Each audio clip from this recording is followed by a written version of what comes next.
I did use Western Union once. Man, that's a tough feeling. When I was in, is it Amsterdam?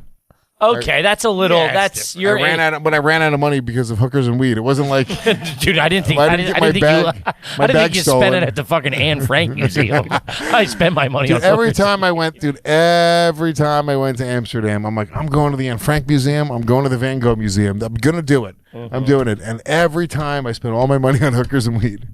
I never get there. I've only been one time, and I went with my wife. Oh, you guys would kill it there. You guys should go to a theater in Amsterdam. They love comedy there. I know, yeah, but we don't do that well overseas. We didn't realize it's a very American-based show. Yeah, it's all about how you fucking grew up. It's not like I do crazy well, but I saw a couple shows in Amsterdam. I don't know. Yeah, we're having trouble. We're having trouble with Chicago tonight. Who'd you ask for Western Union? My friend Katie. We were out in Amsterdam, just spent all of our money. We were staying in Utrecht, which is like another city, like 45 minutes away from Amsterdam. Okay. We were just trying to get near Amsterdam. We didn't realize how far. I just didn't know how to travel yet. I was like 22 years old. I still don't. My mom died when I was on that trip, actually. Jesus. Yeah. Well, that's your morning. Just wanted to bum everyone out. Hey guys, just so you know, you would ask for airfare to get back home. Nope. You're trying to re-up on the Well, I didn't find out until I got home because I had like a little Nokia cell phone. I couldn't get calls overseas. I didn't have whatever you needed to do that. So I found out when I got home. Jesus Christ. Damn. There's a chance I was inside of a prostitute when my mom died. Ooh, that'll give you something to think about. There's a chance that prostitute was female. That's a pretty good chance. I was in Amsterdam one time, and I popped my head down like the red light district. I was just like, let me just go see what it's like. And there was a guy getting. Oh, let me just go see what it's like. I swear to God, I was 2 seconds. I was with my wife, and there was this guy getting pushed out of a brothel, and he's like holding onto the door frame. And he goes, "Just let me get a hand job." Yeah. And I was just like, never be that guy. I respect the move. It's just pleading. Yeah. Yeah, no, Amsterdam's a good city. It's a fun town. One question we've been doing as of recent, and I feel that you might have a few good answers on this. Please. What do you do to feel classy? It doesn't even have to be classy, but like maybe you man of high taste. Use the valet, or is there a product or something that you have at the house? You're like, I like using this. It could be a cutting board, a knife. I like this question. An air fryer, anything. What makes you go, ooh, this is nice? I like. Well, I bought a second car for no reason. Bought a second car. You have the Audi? Well, I had the Acura. All right. I had an Audi, totaled the Audi. Right. Got an Acura because I didn't deserve an Audi. Okay. I was like, I don't deserve a German engineered car. I was like, I'm too much shitty of a driver. I was like, I'm going to buy this Acura TLX. Nick Rochefort. Shout out Nick. Recommendation. He's the man. Love Nick Rochefort. And I bought this Acura TLX. Used, just bought it cash. I was like, that's that. I was like, I'm going to have this car till my son turns 16. He's 13 now. I'll reward myself with a nice luxury car. Then. Yeah, if I can get into no accidents between now and then, learn my lesson, be a little bit less distracted, right? And then stop drawing on walls, dude. It snowed out in Jersey, or it snowed all over the Jersey area. It snowed at my house. It was crazy. There was a crazy snowstorm. You remember like the foot of snow we had? Yeah. And it was like fucking 3 weeks ago. My whole house was fucking buried. The car was buried. This is the Acura. And I was like, fuck. So I go into the Acura. I open the door. I turn on the heat full blast. I turn on the defrosters full blast. Me and my son, we dig out the entire driveway, the whole path. We don't have it. This is like real shovels. This is some fucking old school. I got you. I don't have a fucking snowblower. None of that shit, dude. We shoveled that fucking car out, right? An hour later, I go to move the car, because the heat's on, the snow just kind of falls off. Right. So I back out. As soon as the snow fell off the windshield, had a giant crack because you can't go from freezing ice cold to heat blasting on the window. So then I started cursing, and I was like, this fucking piece of shit car. And I called. It was going to be $1,200 to replace the windshield.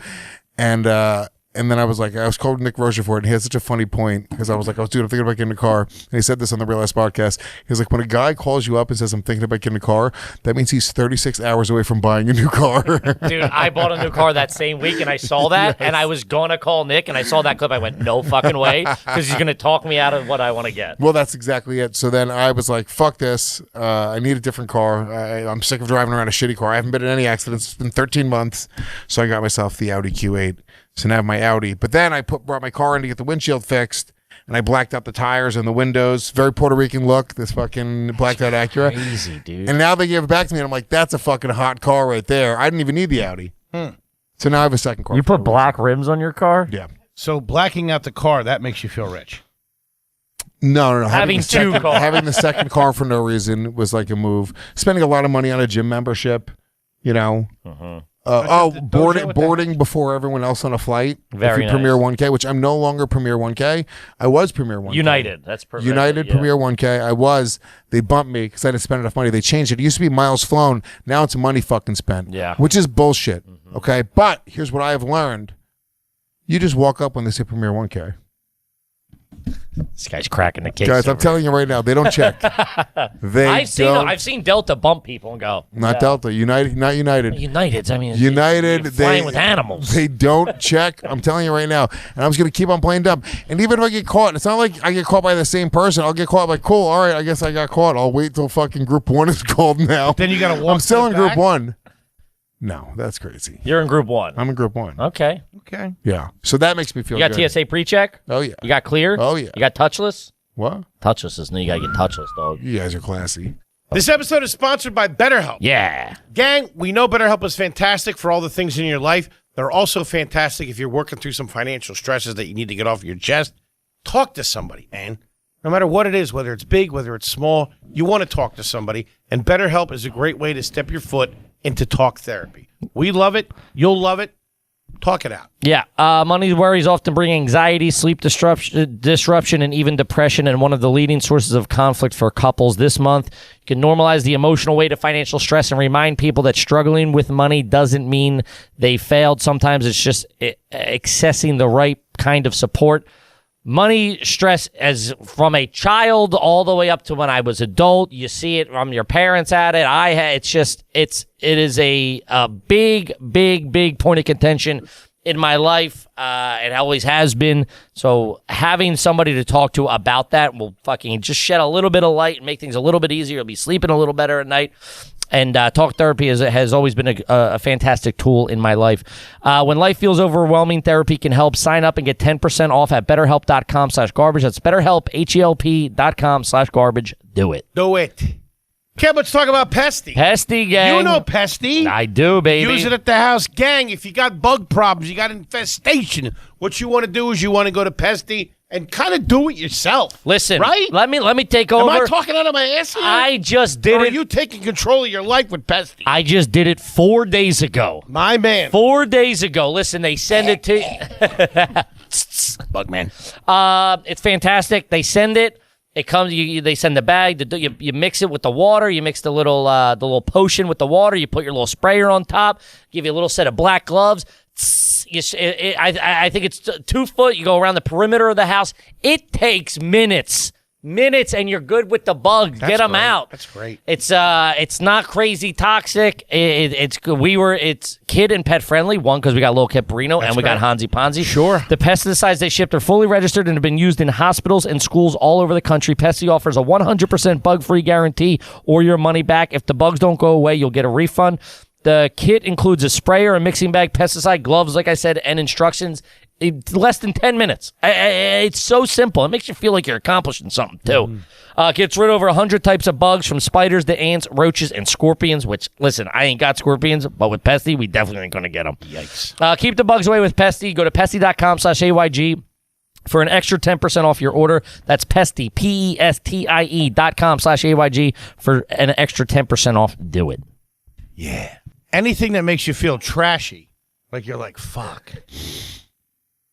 The feeling that if I were to walk into your home and you had cash on the table, yeah, I would think to steal it. I wouldn't steal it.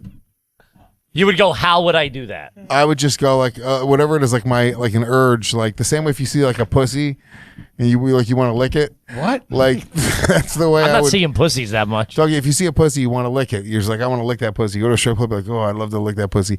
You don't do it because you're at a strip club. You get fucking kicked out and bounced, right? But that same urgency. You gotta keep this guy on a short leash, dude. Hey, if you got cash, I'm gonna tell you. You got pussies, I'm gonna lick it. You don't do it because you're my friend, and I'm at a Hooters right cool now. On TSA pre-check. No, I apologize. Hey guys, I'm Premier 1K. You know what I'm saying, dog. You go to a strip club, be like, and if the pussy's right in your face, you're like, oh, I just want to fucking give it a lickaroo. Your mind goes there. A lickaroo. A lickaroo. And your mind goes there, and the I same didn't know thing. you were Asian. If I see money on your table, and I'm at your house, like my mind goes like, "Oh, I want to take that money," and that will always be in me. You'll never get that out of me, and I don't. Okay. I would never steal. 2 follow-up questions. Please. What is the? I mean, what, steal from people big businesses and airports, but not. Okay, what was the last thing you stole from? Probably an airport then. Yeah, probably an airport. Okay, fair enough. What was the last strip club you were at? What was the name of it? That's called Cottonmouth.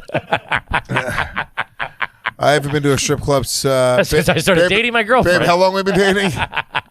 Well, prior to that, I haven't been to a strip club in at least 4 months. do you have 4 months? 4 months. Do you have one from your past that you really liked? No, I went to a pretty good strip club in like just one of these shitty towns. The last one, I don't remember what it was, but it was a straight up like black strip club, which is like that's where you want to go. Look, now I understand that this is going to sound harsh, but I am brown, so I feel like I have a good perspective on this as a brown person.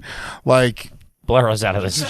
white strippers are the best. Obviously, like you want to if you're at a bachelor party, if money's not an object. Not for a guy like you. Right? Let's say money's ribs. not an object. Yeah, you're getting stealing cash. pure white strippers for your party. Beautiful, young, hot white women. But those bitches come at a fucking high cost, right? But money is an object, so you got to consider everything. Go to a black strip club, like the ghetto ass strip club. Okay. I remember after Skankfest, we went to Hustler, Barely Legal Hustler Club. Okay. That's who hosts the after party at Skankfest. Right. The Barely Legal Club. Good thing we were sick that year. So busy on Epstein don't Island. worry, we all had a sickness that weekend. But like it was like high end hot white bitches, and I remember I took my money and I fucking came over and I smacked it on her ass. She Right? didn't like that. No, the security was like, "Whoa, you can't touch the strippers." I was like, "Can't touch the strippers? That's the whole thing. What are we doing?" Go down to the King of Diamonds. You can arm wrestle over us. You go to a black strip club, doggy. I'm straight up. You could punch it into her fucking ribs. You put the money on the end of your fist and you just punch her square in the face. And she's like, "Thank you, baby."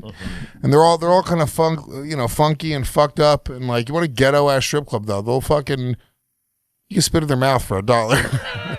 Hey, all class, kid. Trust me.